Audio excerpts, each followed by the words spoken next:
Okay. Yeah, it's still here. Yeah, I'll see you then. Okay, as I promised last time, not all MMOs are sword and sorcery, so let me tell you the summarized story behind this one. A magical land suddenly finds itself under attack by a horde of demons coming out of the portals that have appeared all over the land. In order to seal the portals and drive back the invading forces, the fairies of the land forge enchanted crystals. These crystals would lose their power the longer they came in contact with human hands, so the fairies created a special artifact to transport the crystals and deliver them into the portals from a safe distance. A warrior from a far-off land set off to single-handedly seal each portal. Oh, wait. I put the wrong slides in. Let me try that again.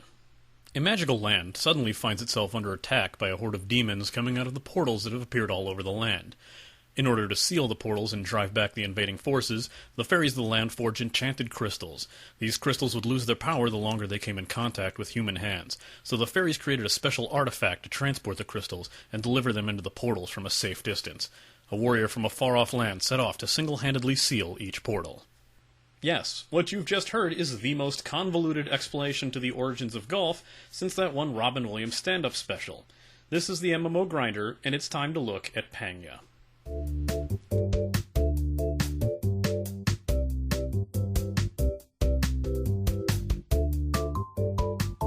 Created and localized by Intrive, Pangya is a typical fantasy golf MMO with standard golf rules and mechanics, coupled with fantastical settings and tricks. If any of this footage so far looks familiar to you, there's probably a few reasons for that. First and foremost is the fact they used to be localized by a different company in both the Americas as Albatross 18 and Europe as Pangya GOA. Besides the US giving the game a title that sounds like someone's forum username, there were a lot of name changes in both markets to both characters and items, but I'll get into that when the time comes. This game was also released a while back on the PSP as Pangya, and on one of the earliest titles released on the Wii under the name Super Swing Golf. Both console versions are ideal for people who didn't know that they could be playing the title on their computers. Online. For free. Granted, you don't have to devote as much time or extra cash for the remaining characters, and the Wii version does implement some form of swing controls, but really the PC version is surprisingly far superior. But enough stalling, let's get to it.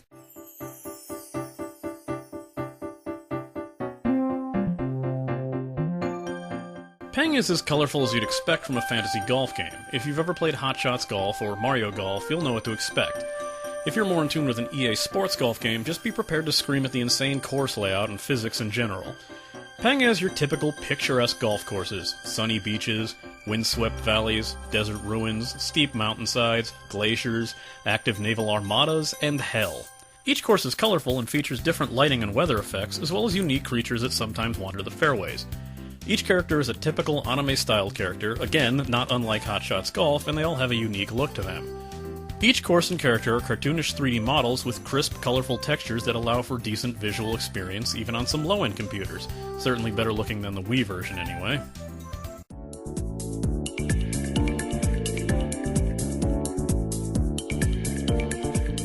For a golf game, Pangya's music is pretty upbeat and varied. Sometimes it does well to set the tone of the course, and other times it might seem a bit too upbeat. I will admit that it does get rather repetitive, especially the menu track, but while on courses, the music has a tendency to change between the 2 or 3 set tracks for that course, so it doesn't wear as thin unless you're going for a full 18-hole course. Sound on the game is crisp and interesting. Characters never speak and never make a sound, but the thwack you hear when hitting the ball is pretty satisfying, as well as the whoosh of wind that you hear as the ball is whizzing through the air. Although it's much less satisfying when you hear your ball land on a water hazard or bunker, but it sounds exactly like you'd expect it to. The only voice you will hear in-game is when your character gets a perfect shot, or Pangya, in which a small high-pitched voice yells, well, Pangya. I don't find it especially annoying seeing as how bad I am at actually hitting one, but it might grate on some.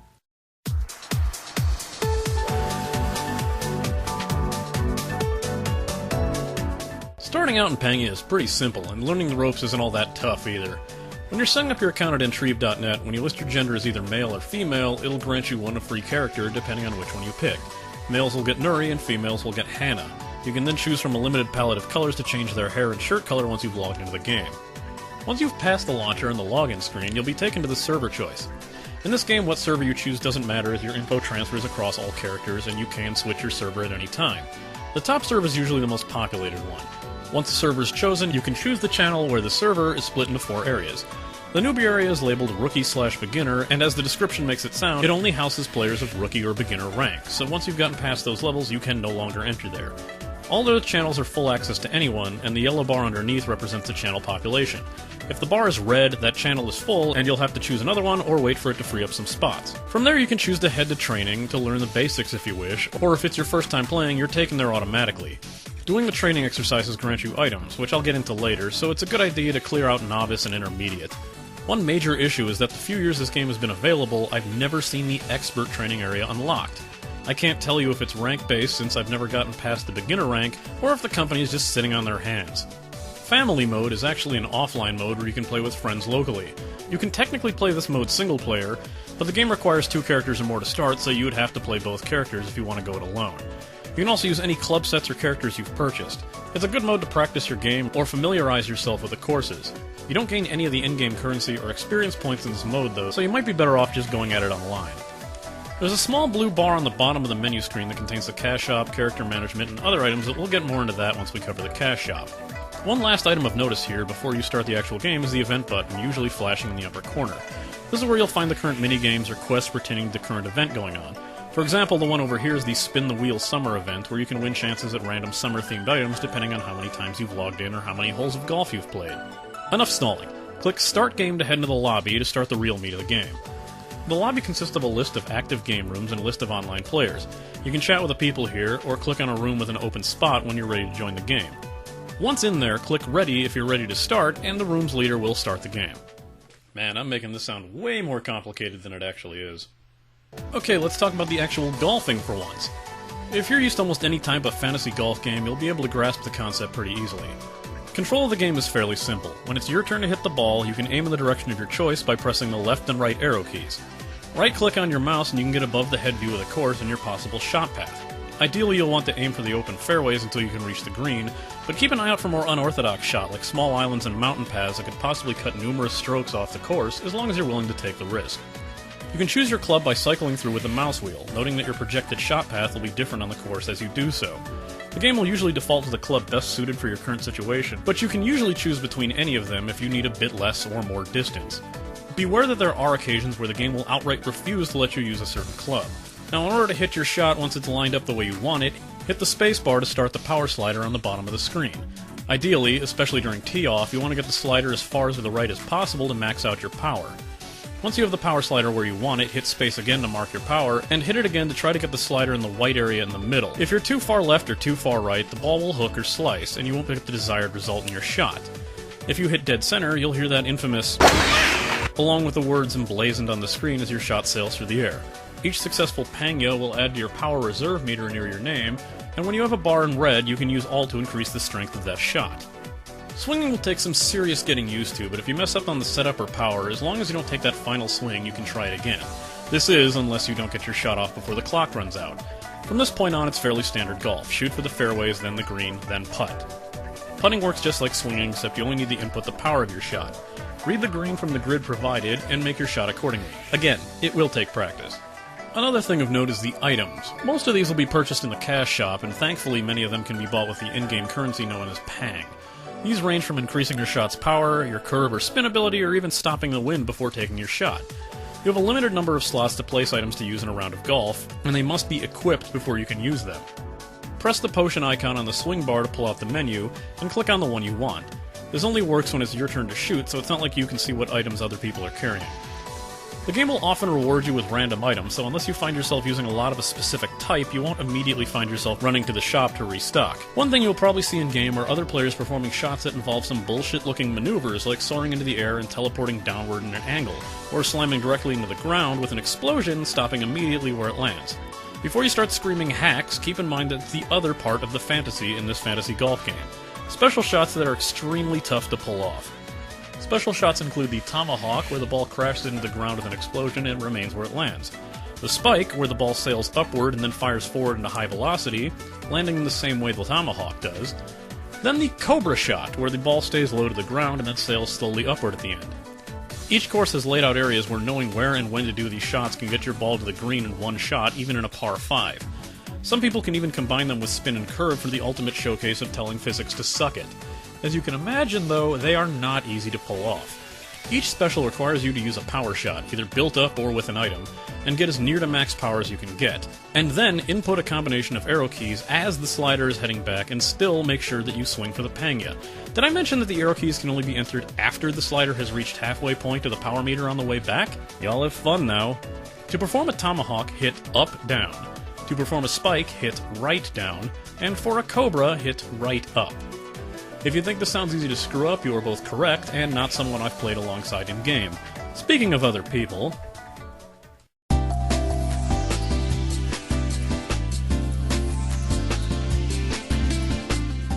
For the most part, the community of Pangya are decent, if not quiet folk. Granted, a lot of the time I'm playing on the rookie server, as most attempts to play on the free server usually cost everyone to leave the room if someone was rank beginner or below, but at least they didn't call me a racial slur on the way out.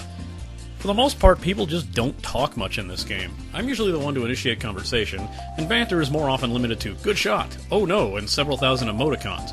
But when I do get into a decent conversation, it helps pass the time between shots, or if I'm in the lobby waiting for more players to arrive. Speaking of the lobby, you can identify the gender of the person you're facing off against by a small icon next to their username. The blue symbol is male, and the orange symbol is female. That way, if you're up against a female character being played by a male player, you'll know not to hit on them like a jackass. Seriously, stop doing that. It's not to say the game wasn't once under a plague of unruly people. Back in the days of the changeover, the game was swarming with hackers. They were affectionately known as Brazilian hackers as they never spoke English, and despite initially including all of the Americas in their localization, they were a bit lax with the hack guards south of the equator. You could usually tell who was hacking when you were being vastly outperformed on courses. Yes, I'm aware there are people who are really good at this game, but when I'm playing a tournament mode game on Deep Inferno, and I see 3 players who are 30 under par on hole 6 when I've barely started hole 2, methinks there be some asshattery afoot. They went on to ruin the in-game economy so badly that when Intrive took the license back, they wiped all the pang from every character. Intrive's major crackdown completely removed this issue, and there are a lot of hack guards in place now. Your main modes will usually be versus play, where a group of 2 to 4 players will take turns on the course, and whoever scores the lowest wins, or a tournament mode where up to 30 players all play at the same time for a full 18-hole course. Tournament mode seems the most lonely, as you're the only character you'll see, unless you count the floating named spots that represent the other players' shots on the course.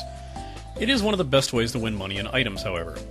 There are also 2 battle modes, Pang Battle and Approach Mode, with the former letting you place a wager of in-game currency on the outcome of the match, winner take all, and the latter being a game where you're given a challenge to hit the ball closest to the hole without it going in.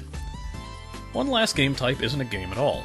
The lounge is a room consisting of up to 30 players where you're allowed to roam free on the course and hole of your choice, conversing with other players and trading and selling items.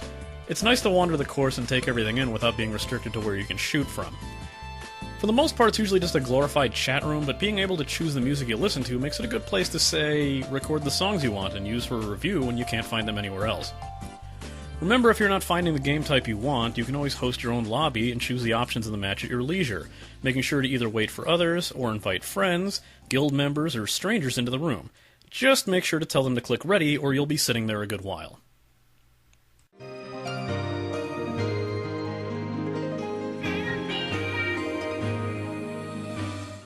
Pangya has one of the more interesting cash shops I've seen, in that not only you can purchase items and characters with points, but with the in-game currency as well. Click on Pangya Shop on the bottom bar of the main screen and head into the shop to see what's available. The first thing you'll probably notice is the outfits. While many of them have stat boosts involved, it's pretty inconsequential to a novice player, and some of the higher level outfits and clubs even have level restrictions, so there's no worry about a kid with too much cash coming along and blowing seasoned players out of the water. Other items are worth of the clubs, which are usually level restricted. They come in a variety of oddball shapes, can be equipped on any of your unlocked characters, and can be upgraded with extra stats. Also look into the comets, which are just fancy golf balls that come in a variety of colors and effects. Beside looking pretty, many of these offer not only a bonus of 30 pang each time you hit a Pangya, but grant a 5 pang bonus to everyone you're playing alongside in versus mode. There's also mascots and caddies, but despite their interesting bonuses and abilities, I tend to avoid them as they also possess rental properties, of vanishing after a certain period of time. Items can also be obtained from scratchy cards, which are awarded for every 1,000 points you spend in the shop. So if you buy a 5,000 point item, that's 5 cards on top of your item. Some super rare items can be obtained through these. Originally they were known as Mr. E cards, which were purchasable on their own, but when Intrive announced the new system and the new name, people flocked to the message board in protest, proving that people on the internet will complain about anything. There's also Gacha, which is a random chance minigame to get special outfits and other items, Papal Shop, Katie's Cauldron, the Tiki Shop, and other minigames that will take me all week to explain. Just know they help you get more items. However, the most alluring items in the shop are the characters. After all, I'm pretty sure you haven't been facing off against an endless stream of Nuris and Hannas, and we're probably wondering how to access these other characters for yourself. There are two ways to unlock them. The longest and cheapest way is to earn the amount of Pang required to unlock them. This gives you the basic version of the character, with no accessories or outfits besides a shirt and shorts. When you notice the sheer amount of Pang required to unlock these characters, and the fact you'll probably walk away from a typical round of golf with roughly 1,000 to 3,000 Pang on a good run, you just might consider the second option. It's not free, but at least it's quick. Yes, the second option involves using actual money to buy points. Each character costs roughly 10,000 points, which with the points being sold at 1,000 points per dollar, it roughly translates to $10 per character. Might be a bit steep for some, but the character can only be bought with points in a package, which comes with a complete outfit. Outfits usually go for 3,000 to 5,000 points per piece, so it's not really that bad of a deal overall. It will get pricey if you decide you want the entire character roster, so you'll probably just want to pick a favorite. So in that case, how about I trudge through the shop and give you a brief rundown and history of each character. First up is Nuri. Yes, I can talk about him. Maybe a girl player who got saddled with Hannah wants to play as him, huh? Nuri is a basic starter, weak all around but not lacking if you equip him and upgrade him right. Nuri suffered the most name changes in this game. Both Albatross 18 and Super Swing Golf refer to him as Scout, and I won't lie in saying that I've had to stop myself from calling him that several times already in this review. In the European market he was saddled with Junior, and I'm positive I saw him go through several name changes before Intrieve took over again. Second is Hannah, another basic starter. She's basically the female Nuri, but if you're just into characters for aesthetics, some prefer her over Nuri. She's lucky enough not to have been stuck with too many names, except in Europe where they dropped the H. Next up is Azer, Pangya's odd man out. In a game filled with pretty girls and anime badass guys, why wouldn't you want to play as the scruffy fat old guy? He's got his points and power, but backs it up with decent control. Europe gave him the more normal sounding name of Roger, while OG Planet and Super Swing Golf stuck him with the obscenely creepy Uncle Bob. In a bit of much needed eyewash, there's Cecilia, the only girl in the game who doesn't look like she'd get you arrested for talking to. She's about on par with Azer stat-wise, but swaps a point of power in favor of control, remaining fairly well-rounded otherwise. She also got to keep her name everywhere. Next up, Max, the tennis-star pretty boy with one of the higher power levels in-game, but with the accuracy to back it up. Max also got to keep his name everywhere. Heading into Creepy Town is Ku, the 11-year-old pirate girl with a high control stat and great power to back it up. Not just for the lolly lovers, Ku players are most often seen doing trick shots as her stats make them a bit easier to pull off. She also comes off as a bit of a badass, doing multiple flips and sword-like spins with her club, and firing off giant cannons that she logs around. Ku kept her name throughout the versions of Pangya, but she still seems wrong. God, that's creepy.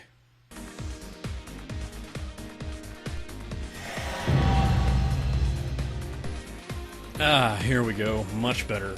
Erin is the perfectly of-age mage girl with the very bouncy personality. She's got high power and control to boot, and she's the reason this game is rated E10+, due to her suggestive themes. Really, that's it. Spoilers, kids! Tits bounce! Erin kept her name most everywhere, except in Europe, where she was known as Aline. Yeah? Huh? What? Oh, no, not you. Her. Her name is Aline in Europe. It's not even spelled the same. What are you doing here, anyway? You called me at the beginning of this review? I came to pick up that container I lent you last month. Oh, yeah. Sorry about that. I mean, if you're all set, I guess I'll see you later. Alright, thanks. So, anyway, moving on from Erin, we have... I see you gave her long red hair, huh? Moving on! Next up, Kaz, the demon boy, ideal for people who thought Max wasn't pretty enough. Kaz used to be the game's only powerhouse until recently. He's popular among power players who want to hit the ball as far as possible. He's another character who's never met a name change. New to the roster is Lucia, a teenage pop star ideal for people who thought Erin didn't teeter close enough to the age of consent line, but still wanted big, bouncy breasts. Lucia is fairly close to Erin stat-wise, but trades a point of power for control. Brought about in Season 4, Lucia is the only other character who possesses such, fluid movement. No! She's still technically legal. What's up with you, red hair, and that haircut? I thought you were leaving.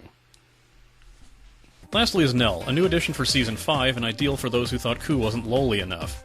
Nell is another serious heavy hitter, and the only one who can go toe-to-toe with Kaz as far as pure power is concerned. Hello? Yeah, I said Loli, short for Lolita or Lolicon, referring to... What do you mean that's a guy? So yeah, there's your cast. Pick your poison. This has gone on far enough already.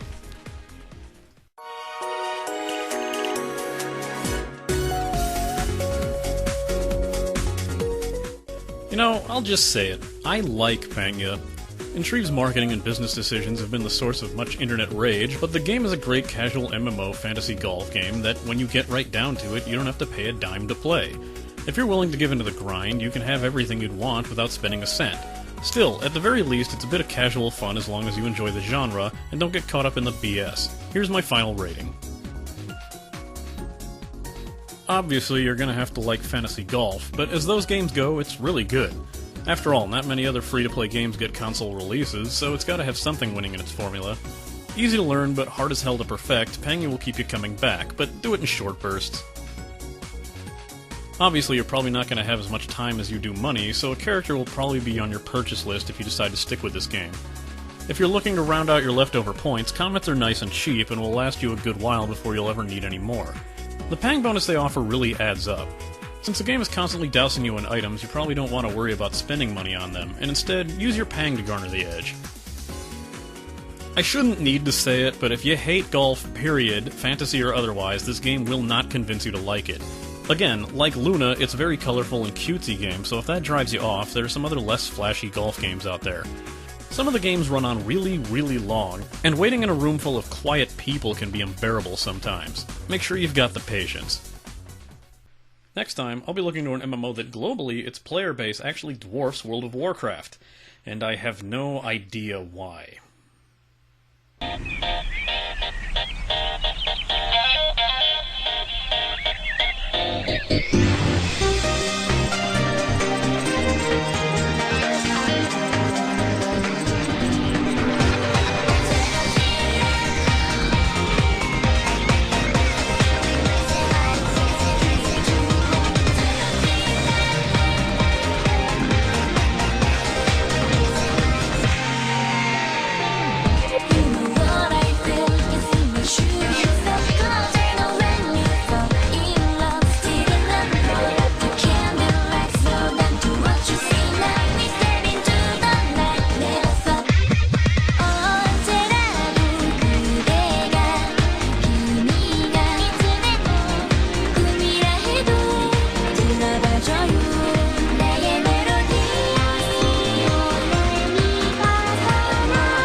Take care.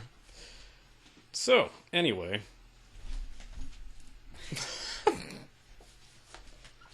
You called me at the beginning of this review. I came to pick up that container you lent me last month. I lent you last month. We all lend each other containers every month. Lent me. And you don't wash them. What are you doing here anyway? You called me at the beginning of this review. It was down to half a... I'm laughing at it.